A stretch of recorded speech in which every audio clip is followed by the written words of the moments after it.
Okay, so I just got back a little while ago from a run. I don't know if you can see my face is still face is still pretty red, but I wanted to share something with you. I wanted to share a celebration, and bear with me because you might question a little bit. So I just came back from a run that was my slowest pace that I've ever run.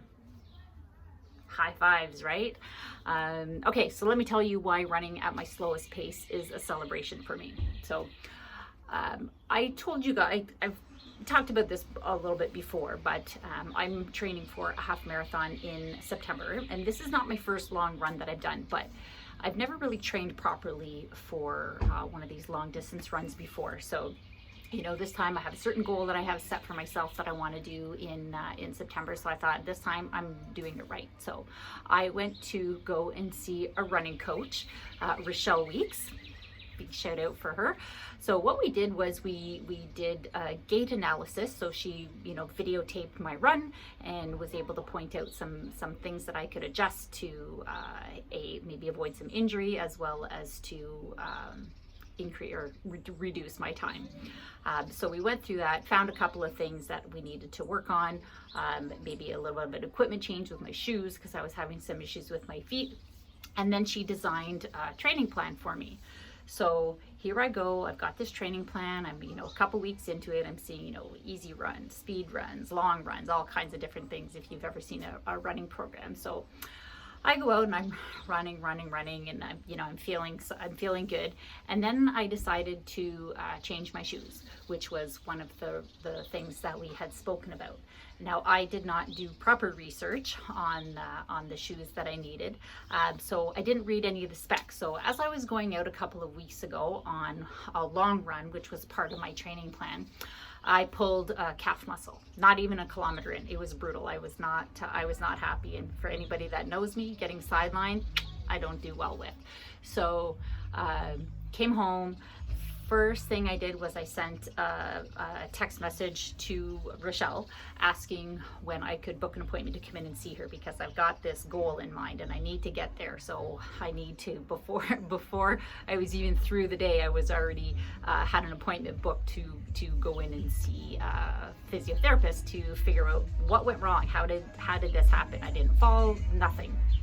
So I go in to see Rochelle, and we figured out a couple of things. So I had a problem with the shoes that I had bought.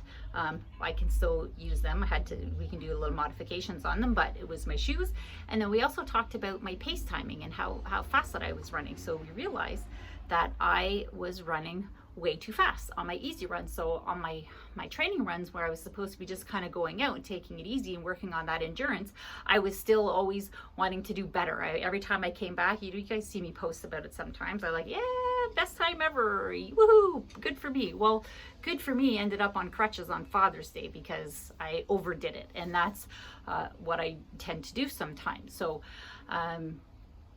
the reason why I'm talking about this to you guys today is twofold. So it's not always about being the fastest, right? It's all relative. It depends on what you're doing and what goals that you have set for yourself. So for me, slower was actually better, but I had a really hard time registering that in my brain. And I've been doing this kind of stuff for a long time. And sometimes we get humbled as coaches when we kind of get caught not following our own advice. So I will own that. I will own that wholeheartedly, that I did go see a trainer. She gave me a plan. I would say I followed it 95% accuracy, but not all of it. Not that I thought that I knew better, but I thought I knew me better, and I knew better what my body would respond to better. Turns out I was wrong. So I can admit that, which is amazing. So now here we are, 2 weeks later. I went back to Rochelle.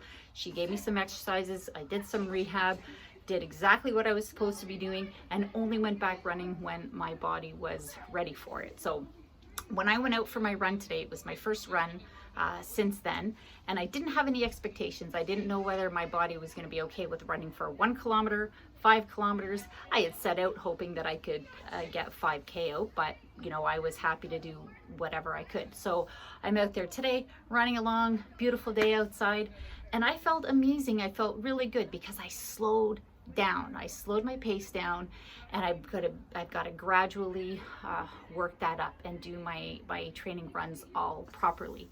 So the moral of my story here is listen to your trainer. Listen to what your trainer tells you to do. You don't know better. So just if you follow the plan and do what you're supposed to do, and understand that you're going in baby steps, that you can't just go out of the gates just screaming running. So just slow it down. Sometimes slower is better. That is my piece of advice for today. So thank you. If you're still watching this, thank you so much. And until next time.